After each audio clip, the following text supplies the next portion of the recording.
Mean लगन के chart में हम चर्चा करेंगे सूर्य और बुध के कंजक्शन के लिए, और ये आपके लिए सबसे पहली वीडियो रहेगी जिसमें हम प्रथम भाव के लिए विचार कर रहे हैं। तो आपका मीन लगन का चार्ट होने से मीन राशि या 12 नंबर के साथ आपका लगन है, तो यहाँ सूर्य और बुध आपके चार्ट में प्लेस्ड हैं। अब जो यहाँ पे सूर्य हैं वो आपके चार्ट में देखा जाए तो छठे घर के लॉर्ड होकर आ रहे हैं, जबकि आपके बुध को देखा जाए तो बुध सप्तमेश तो हैं ही, वो चौथे घर के भी स्वामी।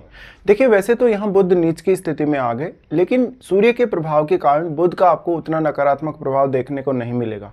या तो फिर बुध अगर सूर्य के काफ़ी क्लोज हो या तो अस्त भी हो तो और भी अच्छा। सूर्य यहाँ पे सबसे पहले क्योंकि वो छठे घर के लॉर्ड हैं, तो आपको छठे घर से संबंधित जितने भी प्रकार की समस्याएं, दिक्कतें, परेशानियां आने वाली उनसे निपटने के लिए काफ़ी अच्छी स्थिति देंगे। और बुध यहाँ पे है तो बुध आपकी लॉजिकल क्षमता, आपकी मैनेज करने की जो क्षमता उसको दर्शाता है।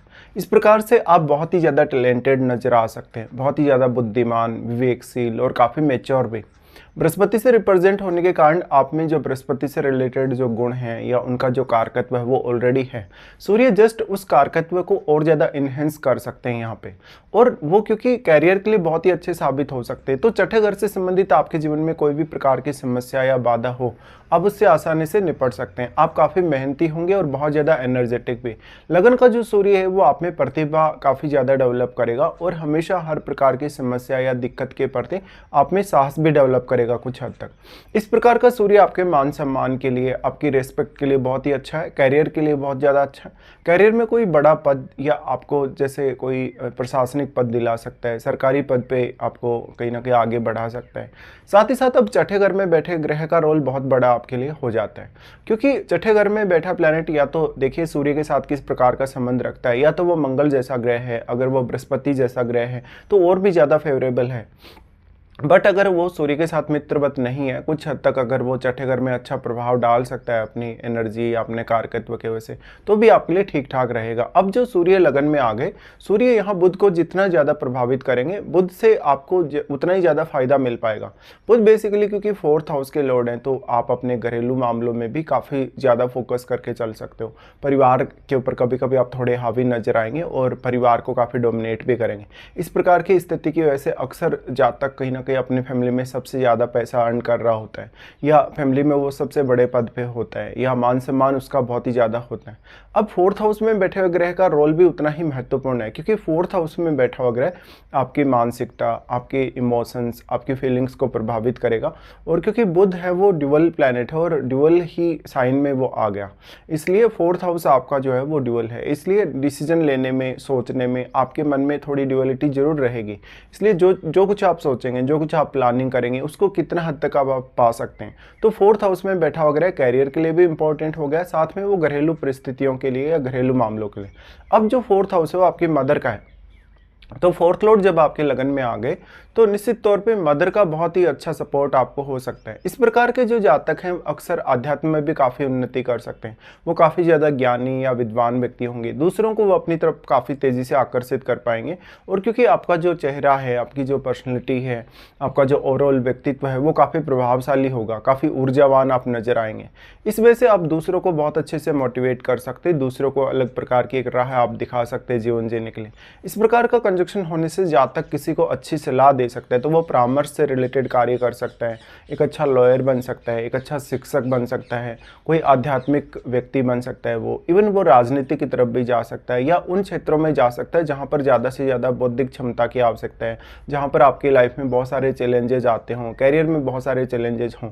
भले ही शुरुआत में आप जहाँ भी काम करेंगे, जिस भी वर्क प्लेस पर रहेंगे, वहाँ पर उतने ज़्यादा कंफर्टेबल आप नज़र नहीं आएंगे छठे घर के लॉर्ड सूर्य होने की वजह से, लेकिन आप अपने हार्डवर्क की वजह से ही ज़्यादातर आगे बढ़ने वाले। वैसे आप जुपिटर से रिप्रेजेंट होते हैं, तो आप दूसरों के प्रति हमेशा परोपकारी रहेंगे, बहुत ज़्यादा सपोर्टिव रहेंगे, और दूसरों से उतनी ज़्यादा मदद की आपको चाहत होगी नहीं, फिर भी लोगों से पर्याप्त रूप से मान सम्मान या प्रतिष्ठा आपको मिलेगी। अब जो बुध है, क्योंकि वो सप्तमेश है, तो बुध यहाँ आ गए सूर्य के प्रभाव के कारण। अब जो जीवन साथी है, जीवन साथी पर आप ज़्यादा हावी होंगे, निश्चित तौर पे जीवन साथी के साथ अब आपका जो वार्तालाप है, ओवरऑल जो उनके साथ आपका कम्युनिकेशन है, वो काफ़ी मैटर करने वाला है। साथ ही आपके 4th हाउस में बैठे हुए ग्रह और आपके 7th हाउस में बैठे हुए ग्रह आपके लिए बहुत ही ज़्यादा इंपॉर्टेंट हो गए।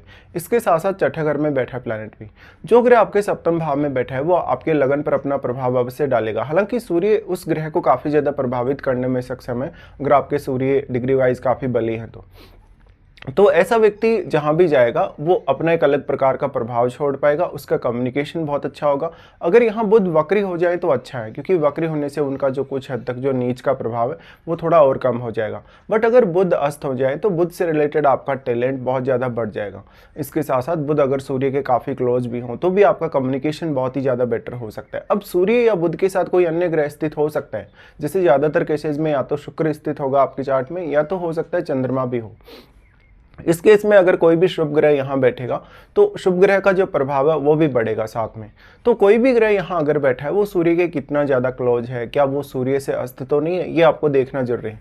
जनरली जो अस्त स्थिति होती है चार्ट में या कोई भी ग्रह कंबस्ट होता है तो उसको लोगों ने काफ़ी ज़्यादा क्रिटिसाइज किया, बट एक्चुअल में आपको ये समझने की आवश्यकता है कि सूर्य किसी भी ग्रह को यदि अस्त कर रहे हैं तो सूर्य जस्ट अपनी एनर्जी उसको प्रोवाइड कर रहे हैं, अपना प्रकाश उस ग्रह को प्रोवाइड कर रहे हैं। उस केस में फिर उस ग्रह विशेष से रिलेटेड जो आपका कारकत्व है, जो आपकी कहीं ना कहीं उस ग्रह से रिलेटेड एनर्जी है, वो थोड़ी सी प्रकाशित होती है सूर्य के प्रकाश की वजह से, या वो एक तरीके से चमक जाती है। बुध के साथ भी ऐसा ही होगा, या कोई अन्य प्लैनेट भी यहाँ पे अस्त है तो उसके साथ भी जस्ट ऐसा ही होने के चांसेस हैं।